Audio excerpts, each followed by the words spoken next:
Estavam juntos Simão Pedro, Tomé chamado Dídimo, Natanael de Caná da Galileia, os filhos de Zebedeu e outros 2 discípulos de Jesus. Simão Pedro disse a eles: Eu vou pescar. Eles disseram: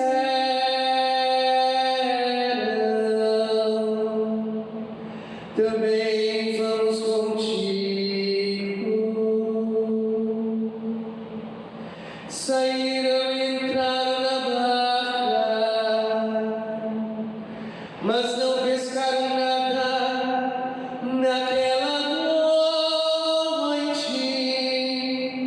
Já tinha amanhecido e Jesus estava de pé na margem, mas os discípulos não sabiam que era Jesus. Então Jesus disse: Moços, tendes alguma coisa para comer? Responderam: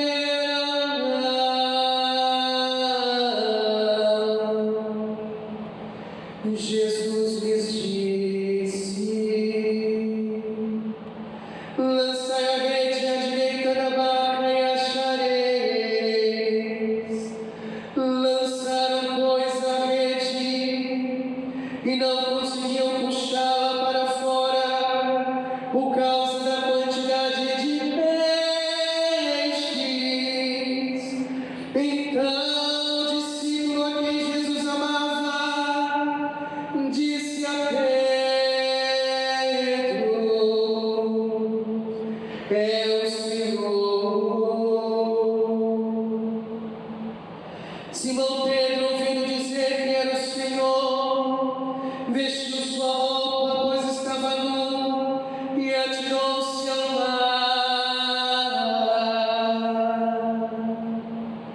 Os outros discípulos vieram com a barca, arrastando a rede com os peixes.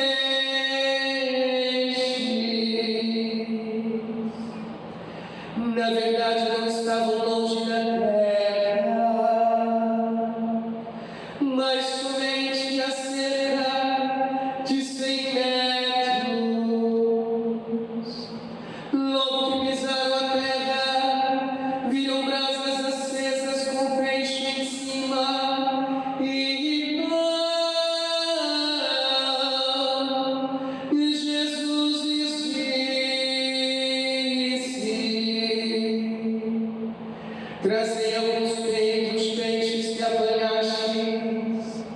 Então Simão Pedro esfriou o barco e arrastou a rede para a terra. Cheia ela estava de 153 grandes peixes. E apesar de tantos peixes, a rede não se rompeu. Jesus lhes disse: Vinde comer. Nenhum dos discípulos se atrevia a perguntar quem era ele, pois sabiam que era o Senhor. Jesus aproximou-se, tomou o pão e distribuiu por eles, e fez a mesma coisa com o peixe. Esta foi a terceira vez que Jesus, ressuscitado dos mortos, apareceu aos discípulos.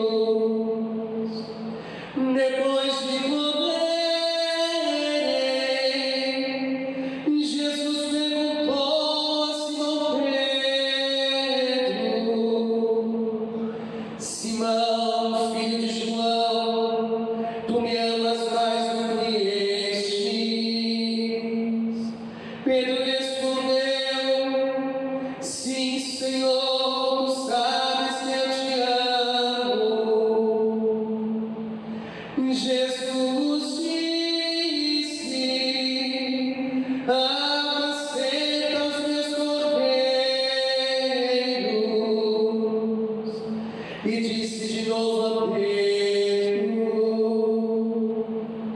Simão, filho de João, tu me amas?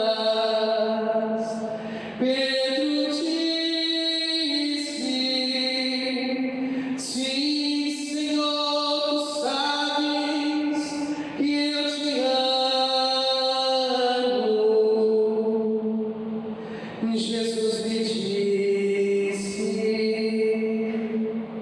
apacenta minhas ovelhas. Terceira vez perguntou a Pedro: Simão, filho de João, tu me amas? Pedro ficou triste porque Jesus perguntou 3 vezes se ele o amava. Respondeu: Senhor, tu sabes tudo, tu sabes que eu te amo. Jesus lhes disse: apacenta minhas ovelhas. Em verdade te digo, quando era jovem, tu te cingias e ia para onde querias. Quando fores velho, estenderás as mãos e outro se cingirá e te levará para onde não queres ir. Jesus disse isso, significando com que morte Pedro iria glorificar a Deus. E acrescentou: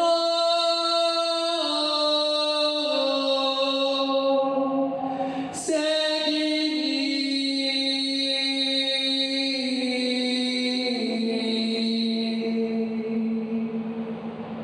Palavra da salvação.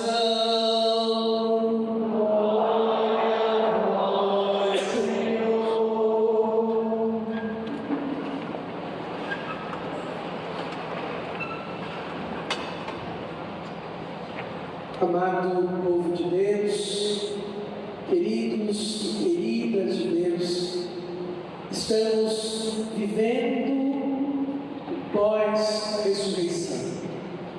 Estamos vivendo um momento depois da glória de Deus se manifestar, ressuscitando o Senhor Jesus Cristo.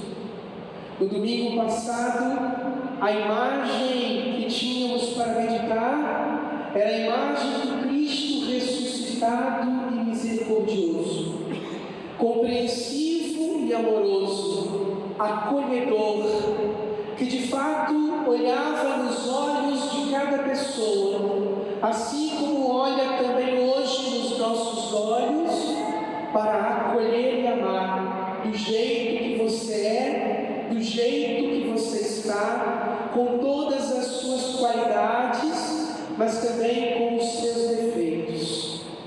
Deus não faz acepção de pessoas, mas acolhe a todos indistintamente.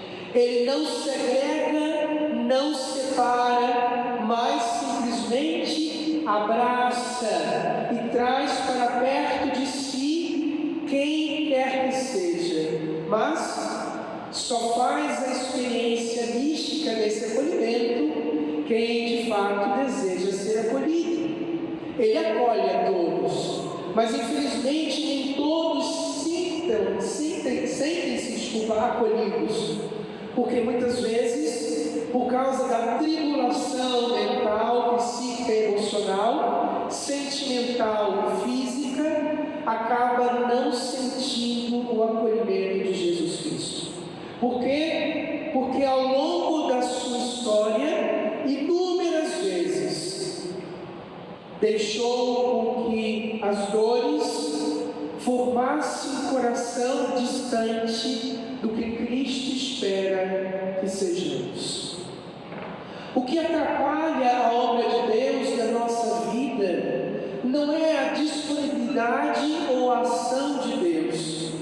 O que atrapalha a nossa experiência com Deus é a forma em que fomos criados e a forma em que crescemos e o meio e o ambiente aonde fomos formados, as feridas que trazemos em nosso coração, as coisas que não ficaram bem resolvidas e que nós não permitimos que o sangue de Cristo banhasse para transformar.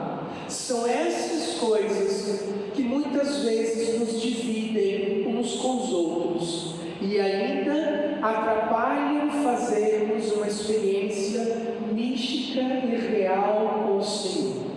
Se o sangue da dor e se os nossos sentimentos, se os nossos traumas, se as nossas dificuldades, se os nossos problemas, se as nossas angústias, se as situações mal resolvidas da nossa vida continuarem existindo dentro de nós e não se colocarem à luz do Cristo Jesus, será muito difícil compreendermos o amor de Deus. Será muito difícil vivenciarmos o amor de Deus e sermos capazes de sermos repetidores daquilo que Ele nos chama a ser. Porque celebrar a Páscoa não é celebrar uma beleza litúrgica com cantos bonitos e salmos expressivos, aonde choramos ou nos alegramos, exultamos ou exaltamos. Mas celebrar a Páscoa é celebrar uma marca indelével em nossas almas.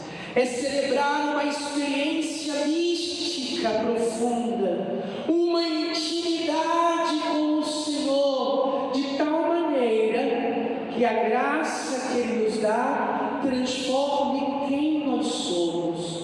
A cada Páscoa litúrgica que celebramos, precisamos fazer um processo de metanoia.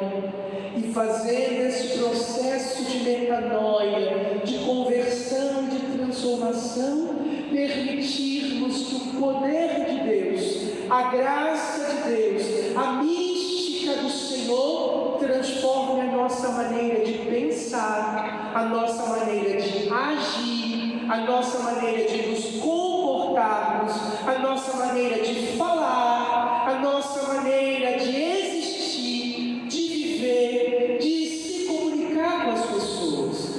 Se nós continuamos as mesmas pessoas, com os mesmos defeitos, falando as mesmas coisas, insistindo nos mesmos erros, continuando as mesmas coisas, não estamos entendendo nada. E estamos vivendo um cristianismo farisaico de aparência. Se tudo é igual e nada mudou, estamos perdendo nosso tempo e comungando uma comunhão que não é o corpo do Senhor.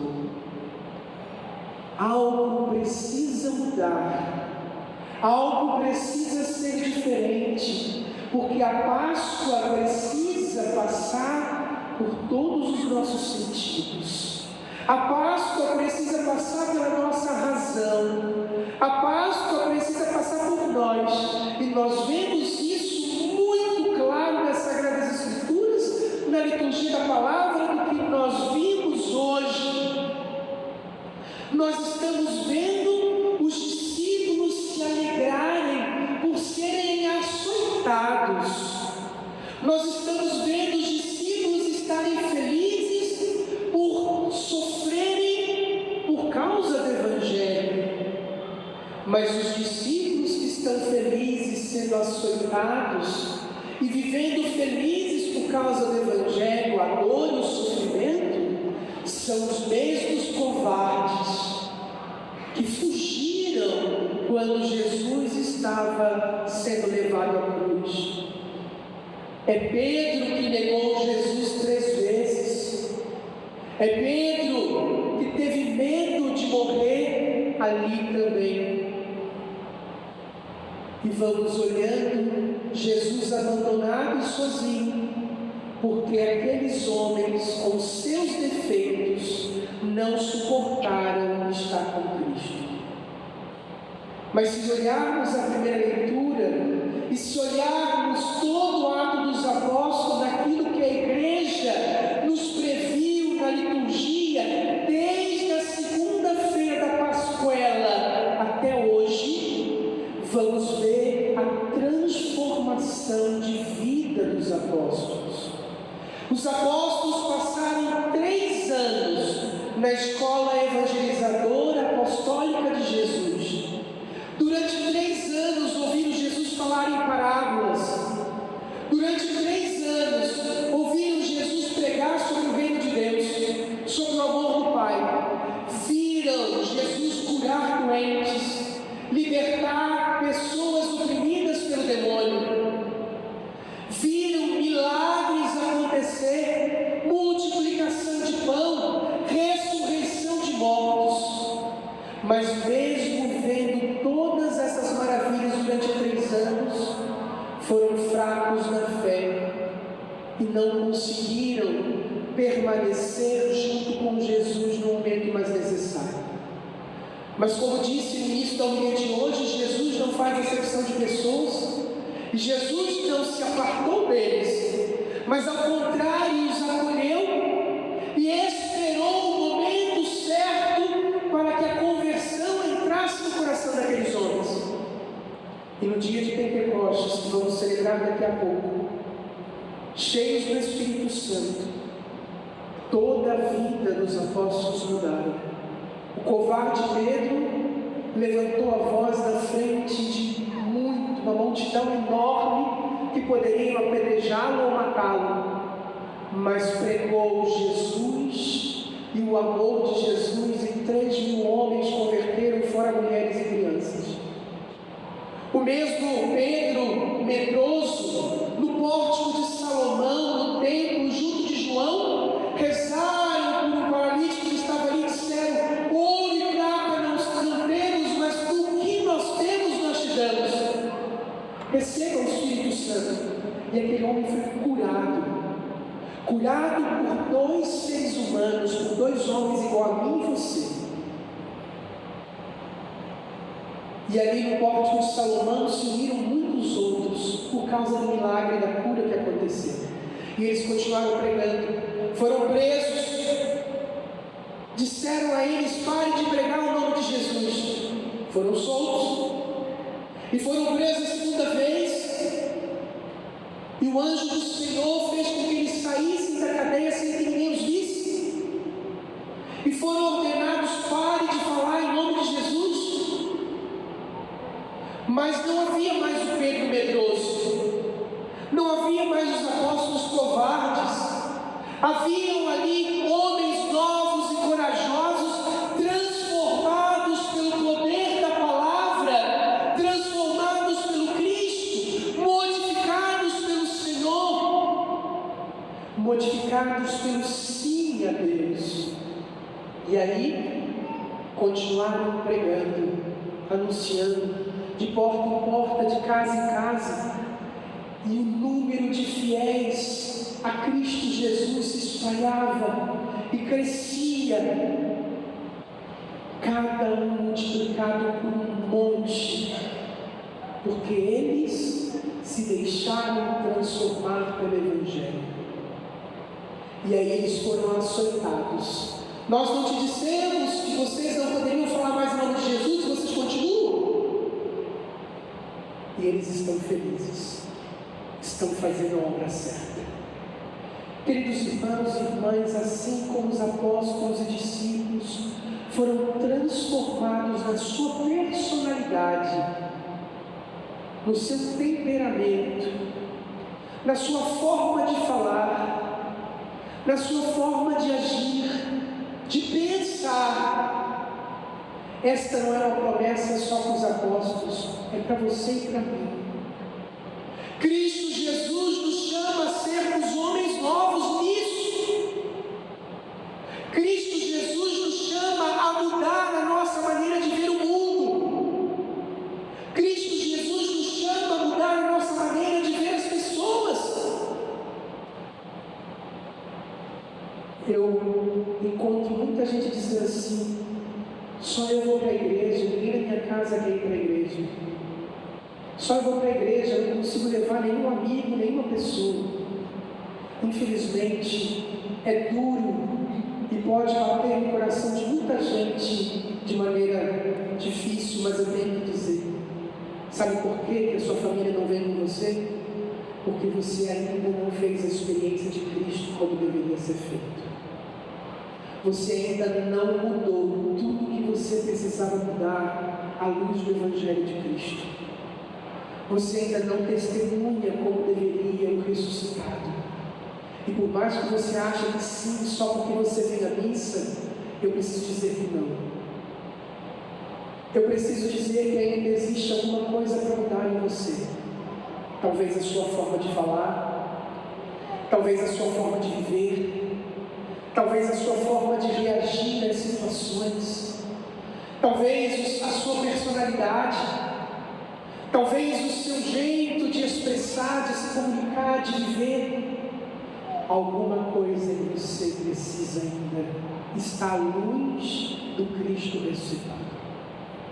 Mas se nós não entendermos que nesse processo sempre existe algo mais a transformar em nós, e se acharmos que já basta o jeito que estamos, que já basta o pouquinho que nós damos, o pouquinho que fazemos, então nós não vamos participar desta visão beatífica da segunda leitura, daqueles milhões de milhões, milhares de milhares que têm a roupa lavada e alvejada no sangue do Cordeiro. Talvez vamos precisar aí da grande misericórdia e do tempo novo para entrarmos no reino dos céus. É preciso que nós tenhamos a coerência mística, real, profunda e necessária de dizer: eu ainda não sou quem eu devo ser. Eu ainda não amo tudo quanto devo amar. Simão, filho de João, tu me amas mais do que estes? Simão, filho de João, agapas-me.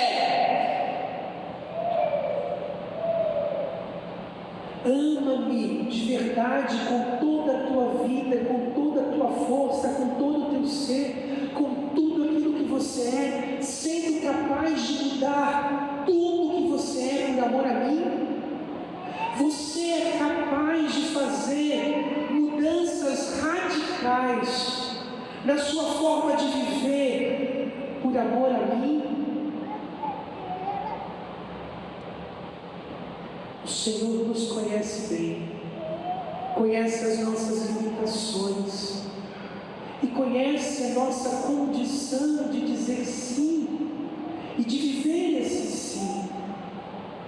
Ele deseja não só participar conosco de uma ceia aquecida de pães e peixe, mas Ele deseja que toda esta assembleia que está aqui, mas não só nós, mas também todos os nossos, estejamos um dia no reino dos céus. Mas para isso, é preciso refletirmos muito e revermos a nossa maneira de viver, sairmos das panelinhas, sairmos dos grupinhos, sairmos das briguinhas, das picuinhas, sairmos das reclamações e murmurações, sairmos dessas imperfeições da nossa personalidade, imperfeições que o pecado gerou em nós. É preciso lavarmos e alvejarmos a nossa roupa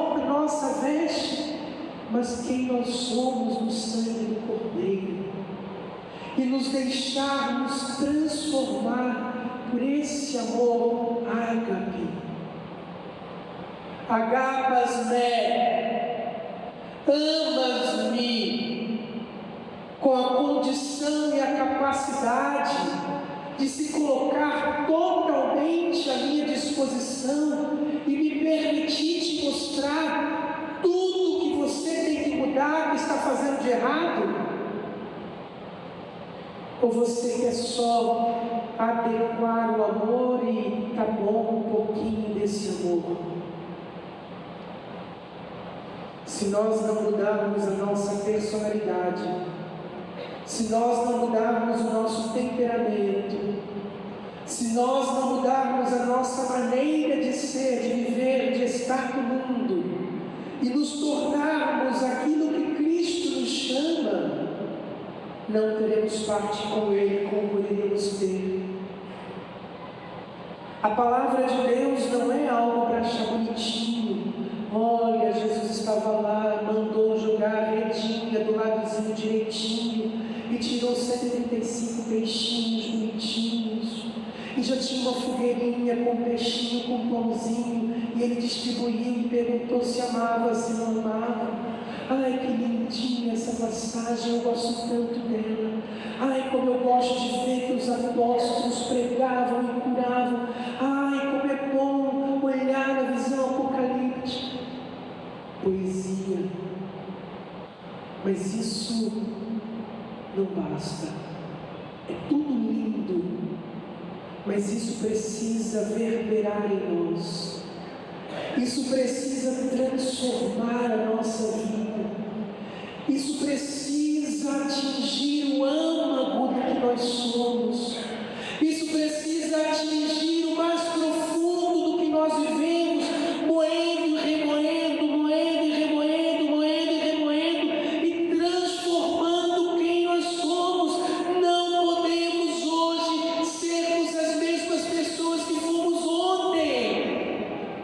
O Evangelho de Deus precisa fazer efeito em nós. A palavra de Deus precisa fazer efeito em nós para sermos conscientes de que temos que fazer a causa do Evangelho como os apóstolos. O seu prédio precisa ser evangelizado e você precisa ser canal de cura, libertação e transformação na vida dos seus vizinhos, porque você é homem e mulher igual Pedro, João, Tiago. Eles não são exceção, eles são regra. São homens com defeitos e pecados iguais a nós e até piores do que nós. A grande diferença é que eles experimentaram o amor de Deus e foram em frente sem se deixar influenciar pela cultura do mal que estava à sua volta. É isso, é esse o segredo. Precisamos fazer uma experiência mística transformadora de nossa vida. Você tem muitos dons. Deus deseja usar a tua boca, a tua língua. Deus deseja usar os teus olhos, as tuas mãos, a tua inteligência, os teus sentimentos, as tuas capacidades.